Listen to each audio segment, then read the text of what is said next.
hold? Hi.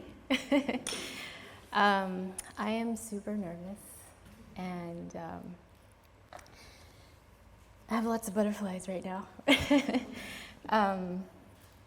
I just want to thank you for being here today. I know it's like very early in the morning. You probably have work to get to. So I just am so grateful to see all your faces, some people I don't know, some people I hope to meet. And also want to thank Creative Mornings, Pika, Nora's Kitchen, Kuava, and the Pro Photo Supply as well. I practiced this many times, and I may be reading off of this, so as a little backup. I do have future goals of writing a book, so maybe this might be one of those readings it turns out to be. But anyways, so my story starts with my mom, and that's her right there. I believe she's 17 years old in this picture. And she grew up taking care of 16 brothers and sisters, survived an abusive home, fought her way from getting sold as a sex slave, escaped the Vietnam War on a boat with family, survived pirates who attempted to rob, rape, and steal, lived in refugee camps. That's my mom and my brother at the camps.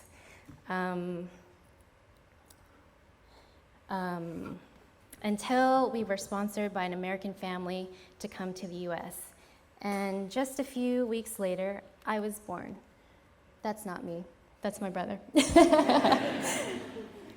And that's me. She learned English, worked multiple jobs, while taking care of me, my brothers, and my uncle. She put herself through school, learned horticulture, and created a successful landscaping business for over 25 years till she retired. She was brave enough to finally leave an abusive relationship of 35 plus years and had finally cut ties with her own mother after years of being beat while she was a child, and throughout her whole life being treated with hate. As you can see, my mom, she's a badass, and she's my biggest inspiration. I mean, can you just imagine, coming, just losing everything and then coming to a new place, learning a new language, just like with your family, and just coming to just like live and find a new opportunity in life, to be able to have to risk your life, like your life is so bad that you just like go across the ocean risking your life just to save your own self and your family. And that is what my mom has done. And through example, it was ingrained in me to work hard and believe that I can make anything happen. And as a young girl, my family was pretty much scraping by. We lived in the projects where I remember hearing gunshots. It wasn't safe to play outside. Our car was stolen and found stripped to the frames. We lived among gangs and drugs, but the odd thing was that even though that was all happening, we had the best neighbors ever who cared about us and who cared about one another. You just kind of got that sense that everyone was just trying to better their lives and tried to just kind of strive for that upper middle class. And that kind of leads to my business, which is called Upper Middle Class, a minimalist jewelry line that I wanted to make affordable for everyone. What started as a hobby back in 2010 out of my bedroom became my creative outlet and a way to give back by donating a portion of my profits to organizations I believe are making a difference. And in April 2017, I opened up a brick and mortar called Project Object that supports artists and designers' works who are women, LGBTQ, and POC. It also was a space that held workshops, pop-ups, fundraisers, art shows with rotating murals. So because I'm nervous, I forgot to do the slides. So this is my jewelry line. Some of the jewelry. And these are boob rings. They're not cat ears. But I actually, I made, through upper middle class, I started this line called Project Object, and that kind of spawned into the brick and mortar. So just with the idea of bringing awareness to specifically organizations like Bradley Engel, who within this town help to support and help out victims from domestic violence. And then this is the shop that I opened in 2017 here. So as you can tell, there's like changing murals and artists that we had every few months that rotated around. And some fun workshops in the back area, and talks and poetry readings. So the main focus of the shop was to bring the community together, bring awareness to organizations that do amazing work, promote self-care and mental well-being, provide support and a place to be seen and accepted.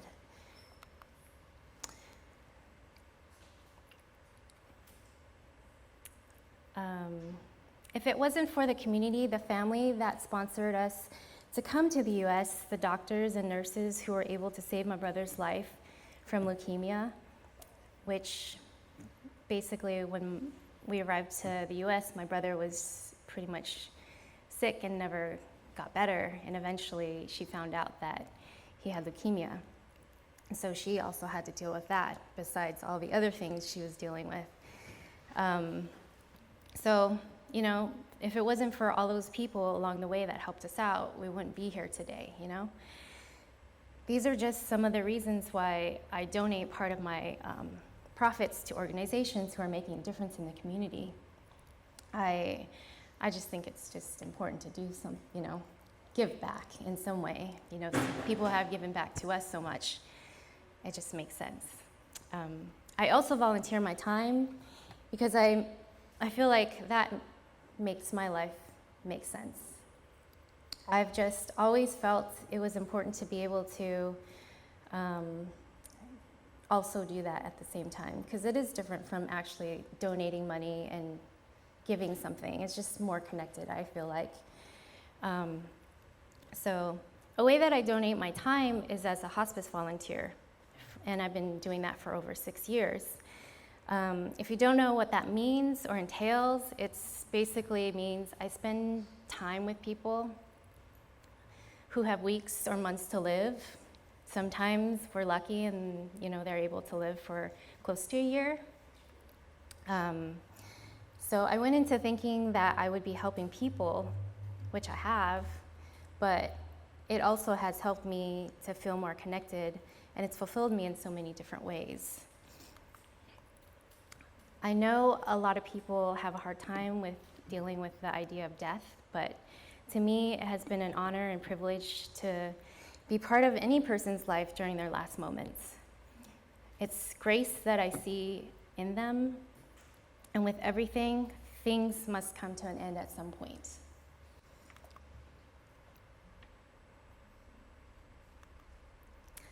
And 2018, that was a hard year for me. And a lot of things came to an end. It was really tough for me. I was dealing with a successful brick and mortar, but not successful enough to keep it open because we weren't making enough money. And that's the reality of a lot of shops, restaurants, any kind of like brick and mortar. It's hard. I almost cursed, but it's effing hard. I don't know if that I put a lot of my identity into it as well, and I think a lot of people tend to do that. It's easy to just, because it's your thing, your baby, whatever you're doing, whether it's like graphic design or you started a business of your own, you started it, and so it's hard to like separate yourself from that. And I just kind of got sucked into it, and it was hard for me to kind of come to terms with having to close it. I put my heart, my soul, my savings, my time, and my self-worth into it. I just kind of kept thinking that the amount of money I had equaled my self-worth and happiness. I grew up thinking I wasn't enough if I wasn't working hard.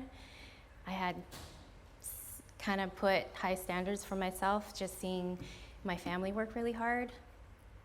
You want to make them proud, and even though you know that they think that, it's like, it's hard to think that yourself when you put so much pressure on yourself.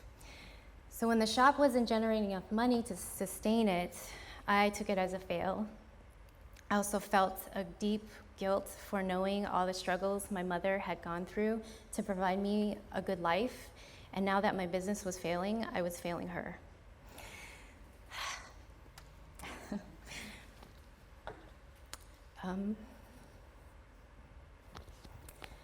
I was carrying around a huge weight on my shoulders.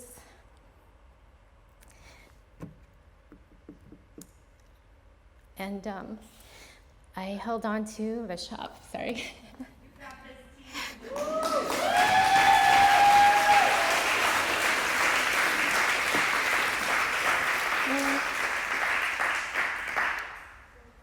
Okay. Oh, hey, that's my mom. So I held on to the shop as long as I could until I finally saw what was happening. I had attached my worth, my identity to the shop and to the money.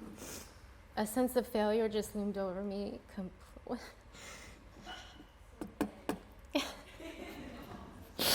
Sorry.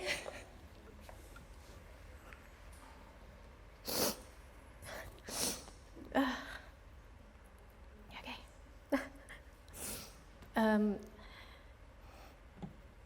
I know you have to be out here by 10 or something, so I'm trying to get there. So then in June of last year, my mother had a near fatal accident. And this is also why I'm like crying. She's crazy, and she climbed about 2 stories high up in a tree. This is not the tree, I'll show you in a minute.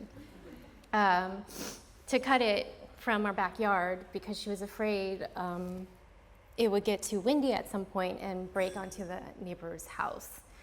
So she was worried about the neighbor. And as she was cutting the last limb, I don't know if you can see, but she's up there. Oh my God. Does this pointer work? Here, she's right here. And this is not even the end of the tree.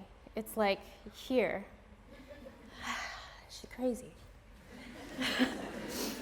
So as she was cutting the limb, it got too heavy for her, and she went down head first, hitting the ground. Luckily, some of the limbs that were left over on the tree kind of broke her fall, but she hit pretty hard. She was rushed to the emergency ER, and they found internal bleeding in her brain, and her skull was fractured in a certain way that was life-threatening. So they had to do immediate surgery. Spoiler alert. Don't worry, she's okay. She's recovered. She's like over there. Right there in the middle.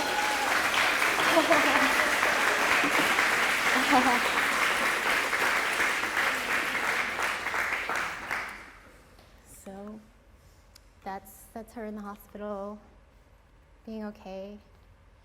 And my partner has been amazing and was there, and this has helped me a lot to get through it all as well. She grew that from a little seed, by the way.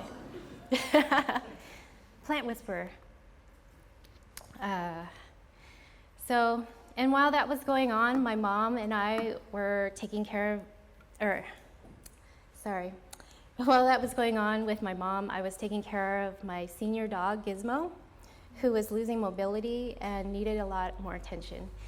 He came to work with me almost every day, and in his old age, he got grumpy with a touch of like saucy attitude, you know? It's like, luckily he did a lot of sleeping while, you know, he was at work with me, so, but at times when he was awake, he kind of got a little feisty with customers sometimes, so. If you were the one that got some of his fight, sorry, you know? He didn't mean it, he's just old. Let's see.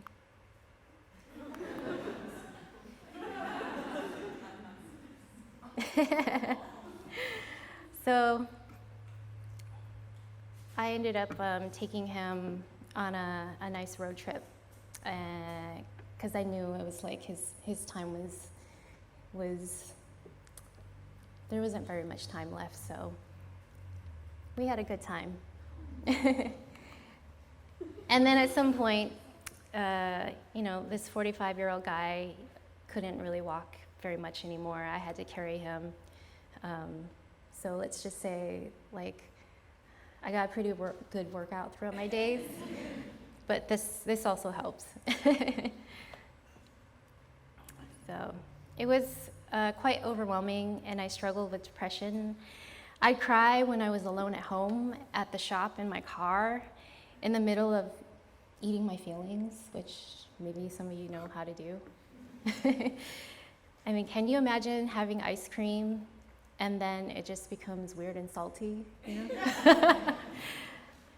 I guess if it was chocolate or caramel, it'd be okay, but I don't like those kind of flavors. No, but for real, it's literally like, I just wanted to run away and just not come back to my own life. But I don't know, dealing with the fact that my dog's life was coming to an end, my mother's near death, along with her seriously hard recovery, my debt that I had grown, my struggle with a failing business and becoming consumed with working like 12 to 18-hour days. I was just too exhausted to spend time with friends and family or have any real time for myself. I felt guilty for not being there 100% for my mom, since I still had to run the shop. It was so hard. I was at my like full breaking point, and I just couldn't do it alone anymore. And I'm the type of person who just doesn't want to ask for help. Just like my mom, she's the same. She just climbs trees, you know? So I don't do that, but I just felt defeated, but I finally had to ask for help. And luckily, my partner, my family, my friends were there for me. So I was able to fully face everything that seemed to be falling apart. And as a hospice volunteer, I've learned a lot. Just spending time with the dying. And, you know, we sometimes go through life living like it's going to be forever, you know? You forget that we're going to the same place, you know? We worry, fixate, or focus our energy on things that don't really matter, when in reality, we're going, you know, we're just gonna be there one day with the rest of them. And I finally realized that I needed to take a step back and give time to myself again. I had to end this idea that I had about myself, unlearn habits and those stories I told myself. It had to happen this way, just like everything else in life. You know, you have these kinds of experiences and lessons to learn from in order to grow. I had to experience pain and the struggles to put my life on another path. This idea that I had about my work life being number one changed. Death is a hard thing to deal with, especially in our society where people seem to be so sheltered from it. No one really wants to look at it, but it's the reality and the process of life. It's in our nature. It's sad, but when you truly see what's coming and really look at it, it's oddly freeing in a way that helps you to look at your own life to see the bigger picture of how you want to live life with whatever time you have left. We all seem to live like it's never going to happen, and we tend to put things off, stay comfortable, pass on important occasions, miss out on time with family and friends, which are all the things that I did. And one of my hospice friends, he worked as a truck driver, and he started from the age of 13 and ended his job at the age of 80 because he couldn't drive anymore. If he could drive, he'd probably do it till his 90s. And he loved the ocean and always wanted to go to Hawaii, but he never did it because he worked nearly every day of his life till his body gave out. Quite a few of my hospice friends all seem to have the same thing in common, and that's wanting more time, working too much, and wishing they gave less shit. So, closing my shop taught me to care for myself more and to just find a better balance in life. My mother's near fatal accident helped me to realize that time that I had, I don't know how much time I have left with her. I don't know how much time I have left with my family, my friends, so I'm trying to do my best to be more there. And eventually, Gizmo took his last breath while getting plenty of kisses and being held. And so his death, along with all my hospice friends, made me refocus my priorities and think about what truly is important to me and what I really want to see for myself in this life. So I started going through things that I've been wanting to do. One of the things was taking a solo trip in another country. I somehow, when you find something you really want to do, you make it happen, you make it work. So I found a way to get to Europe, to Italy, and spend 5 weeks there on a very, very tight budget. Finding free things, because Asian people like free things. I've been trying a lot of new things. I was trying to take a selfie, and it was very windy, so that's my selfie. I found a new love, actually, so trying new things. Jiu-jitsu, I love it. Learning how to choke people out is cool. I like it a lot. It's just cool. I encourage anyone to do it because I thought, oh, there you go. My ladies, I love them. It's cool to be able to learn how to use your own body, to defend yourself, to, if you want to, submit somebody who is bigger than you and not have to worry about being a strong person, just using your body. So if you're interested, check out SPG, I love them. Or ask me about any questions. I've just kind of slowed down a lot and been able to enjoy things like this, sunsets. A lot of times I just drive around and I'm just going straight home. I'm just going here and here and here. But now every now and then I just kind of stop and just take a pause and remembering that you're here, and just enjoying my time more and being less serious about everything as much as possible and having fun. I think that's really important, laughing and having fun and just finding things that you enjoy.